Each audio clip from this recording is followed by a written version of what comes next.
सीधा आपको कुरुक्षेत्र में अंतर्राष्ट्रीय गीता महोत्सव लिए चलते हैं, जहां पर कि विराट संत सम्मेलन के उत्तराखंड के मुख्यमंत्री पुष्कर सिंह धामी भी पहुंचे हैं। महोत्सव पहुंच गया। ऐसे भारत सरकार के शहरी विकास और ऊर्जा मंत्री और हरियाणा राज्य के पूर्व मुख्यमंत्री आदरणीय मनोहर लाल खट्टर जी, परम पूज्य बाबा भूपेंद्र जी, कपिलपुरी जी महाराज, मध्य प्रदेश के हमारे मुख्यमंत्री आदरणीय लोधी जी, दिनेशानंद जी, मास्टर जी महाराज, विकास जी महाराज, कालिदास जी महाराज, तपेन्द्र सिंह गोल्डी जी, सुभाष सुधा जी, विराट संत और सभी मंच पर आसीन मेरे सभी पूज्य बंधु, पूज्य प्राणा स्मृति, प्रातः स्मृति, सभी पूज्य संतगणों को मैं प्रणाम करता हूँ और यहाँ गीता महोत्सव में आए हुए बड़ी संख्या में सभी हमारे देवियों एवं सज्जनों, भाइयों एवं बहनों, मीडिया के में सभी मित्र, मैं सबसे पहले तो कुरुक्षेत्र की इस पावन धरा को हाथ जोड़कर प्रणाम करता हूँ, शीश नवाता हूँ और धर्म क्षेत्र कुरुक्षेत्र की पवित्र भूमि पर भगवान योगेश्वर श्री कृष्ण ने अर्जुन को जो दिव्य उपदेश दिया, वही श्रीमद् भागवत गीता के रूप में मानवता का शाश्वत ज्ञान बनकर पूरे विश्व को मार्गदर्शन करने का काम कर रहा है, पूरा दिशा देने का काम कर रहा है। यह वो भूमि है जहाँ से धर्म, कर्तव्य, सत्य, निष्काम कर्म और आत्मोन्नति का संदेश संपूर्ण समाज में प्रवाहित हुआ है। मेरा भी सौभाग्य है कि पूज्य ज्ञानानंद जी महाराज जी ने जो ये गीता महोत्सव प्रारंभ किया, उसमें मुझे भी आप सबके बीच में आने का, आज उपस्थित होने का, आप सबके बीच में आने का शुभ अवसर प्राप्त हो रहा है। मैं इस शुभ अवसर पर इस महोत्सव के माध्यम से गीता का शाश्वत संदेश को जन जन तक पहुंचाने के लिए, जहां पूज्य ज्ञानानंद जी महाराज के प्रति अपनी विनम्र कृतज्ञता प्रकट करता हूं, वहीं आदरणीय मनोहर लाल खट्टर जी को भी, चूँकि वो हमारे वरिष्ठ भी हैं, सीनियर भी हैं, उनसे बहुत कुछ हम सीखते हैं। उन्होंने इस काम को आगे बढ़ाया। सच में ये सामाजिक क्षेत्र में, राजनीतिक क्षेत्र में काम करने वालों के लिए बहुत बड़ी प्रेरणा है और उन्हीं के संकल्प के कारण आज दिव्य सांस्कृतिक उत्सव केवल भारत ही नहीं बल्कि पूरे विश्व को गीता के पावन संदेश से जोड़ने का काम कर रहा है, एक माध्यम बन रहा है। भाइयों बहनों, चूंकि इतने सारे विद्वान और एक से एक पूज्य संत जिनको पूरे विश्व के अंदर ख्याति प्राप्त है, वो जब मंच पर हों तो मैं समझता हूँ कि बहुत ज़्यादा बोलना सूरज को दिया दिखाने जैसा है। और अभी मैं पूज्य शंकराचार्य जी को सुन रहा था, उन्होंने चंद शब्दों में ही गागर में सागर भरने का काम किया है। इसलिए मैं बहुत ज़्यादा नहीं कहता हूँ, बस इतना ही कहना चाहता हूँ कि ये 700 श्लोकों का एक ऐसा दिव्य प्रकाश पुंज है जिसमें मनुष्य के आचरण, चिंतन, कर्तव्य, भक्ति, ज्ञान और जीवन व्यवहार का अद्वितीय संकलन है।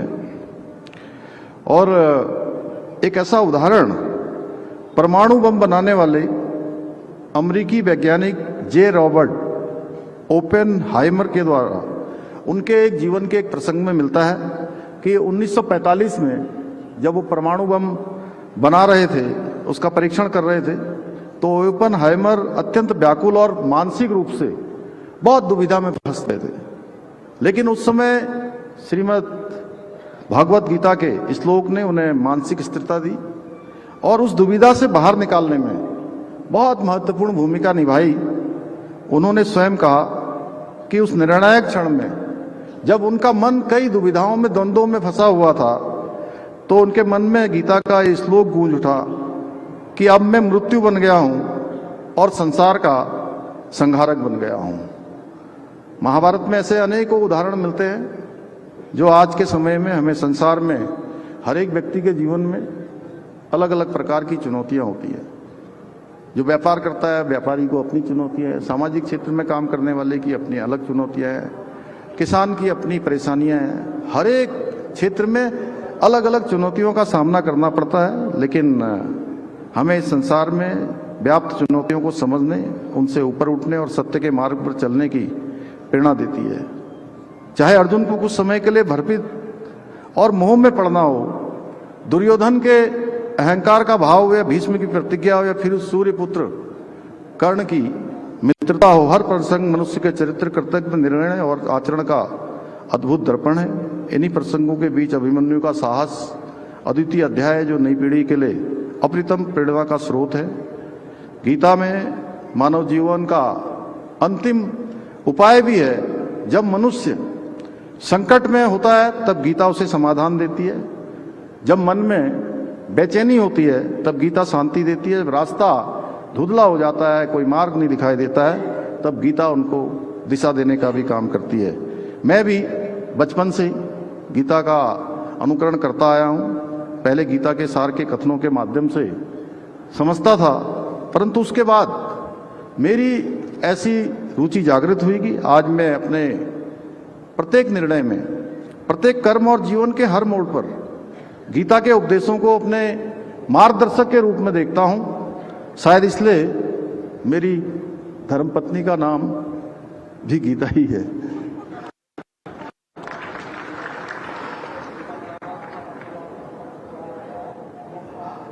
लोक संग्रह गीता में वर्णित है, लोक संग्रह मेवापि संपश्यन कर्तुम महर्षि, अर्थात समाज के कल्याण के लिए किया गया कार्य ही सबसे बड़ा धर्म है।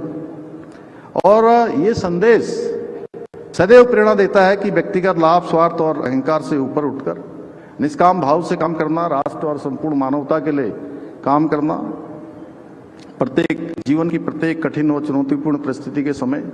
ये अनेक ऐसे श्लोक हैं गीता के जो हमें रास्ता दिखाते हैं। अभी पूज्य शंकराचार्य जी बता रहे थे, कर्म योग, ज्ञान योग, भक्ति योग, राजयोग, इस प्रकार के अनेक योग। और दुनिया भर के अंदर आज जो काम हो रहे हैं उस पर गीता का अध्ययन भी हो रहा है। गीता का कहीं ना कहीं एक तरह से रिसर्च उस पर हो रही है, मैनेजमेंट के क्षेत्र में, आत्म शांति के क्षेत्र में, और कठिन परिस्थितियों में कैसे काम किया जाए, उन सभी में गीता हमें व्यवहारिक ज्ञान भी दे रही है। जीवन की प्रत्येक चुनौती को स्वीकार करके आगे बढ़ने की हमको प्रेरणा भी देती है। आज के समय में हम सभी जानते हैं कि हमने अनेक काम आदरणीय प्रधानमंत्री जी की प्रेरणा से आज देश के अंदर हो रहे हैं। अभी पूज्य ज्ञानानंद जी जब कह रहे थे तो उन्होंने हमारा भी उल्लेख किया, पूरे देश के अंदर किस प्रकार से आज शिक्षा के क्षेत्र में काम हो रहा है। हम आदरणीय प्रधानमंत्री श्री नरेंद्र मोदी जी के मार्गदर्शन में और उनके नेतृत्व में विद्यालयों में प्रतिदिन गीता के श्लोकों को ये भव्य आयोजन है अंतर्राष्ट्रीय गीता महोत्सव में विराट संत सम्मेलन के उत्तराखंड के मुख्यमंत्री पुष्कर सिंह धामी संबोधित कर रहे थे। आपको बता दें कि उत्तराखंड सीएम पुष्कर सिंह धामी विशेष तौर से कार्यक्रम में पहुंचे हैं। केंद्रीय मंत्री मनोहर लाल कार्यक्रम का हिस्सा हैं। वो एक सभी हमारे पूज्य संतगण भी जानते हैं, देश के सभी लोग भी जानते हैं। आज हमारी धार्मिक धरोहरों को सजाया जा रहा है, संवारा जा रहा है, वो भूतो न भविष्यति।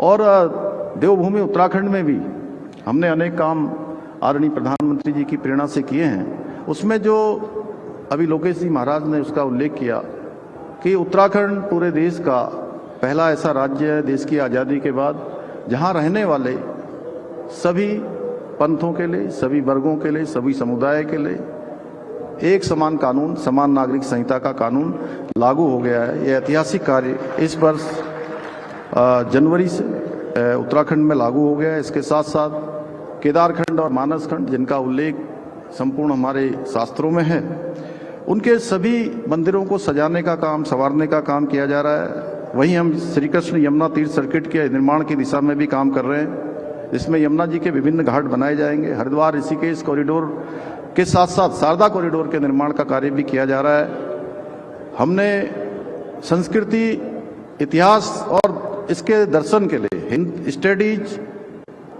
सेंटर फॉर हिंदू स्टडीज, इसकी भी स्थापना की है।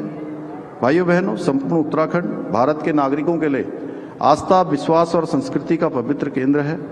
इसलिए हमने देवभूमि उत्तराखंड में धर्मांतरण न हो, इसके लिए सख्त धर्मांतरण का कानून लागू किया है।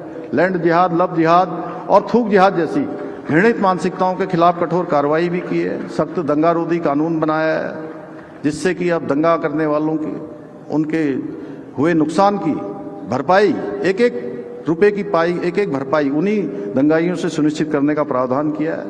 बड़े पैमाने पर उत्तराखंड के अंदर अतिक्रमण था, कहीं नीली चादर, हरी चादर, पीली चादर चढ़ाकर हजारों हजार एकड़ जमीन अतिक्रमित की हुई थी। उस अतिक्रमण से, उन लैंड जिहादियों से मुक्त कराने का काम भी हमने किया और 10,000 एकड़ सरकारी भूमि को लैंड जिहादियों से हमने मुक्त कराया है।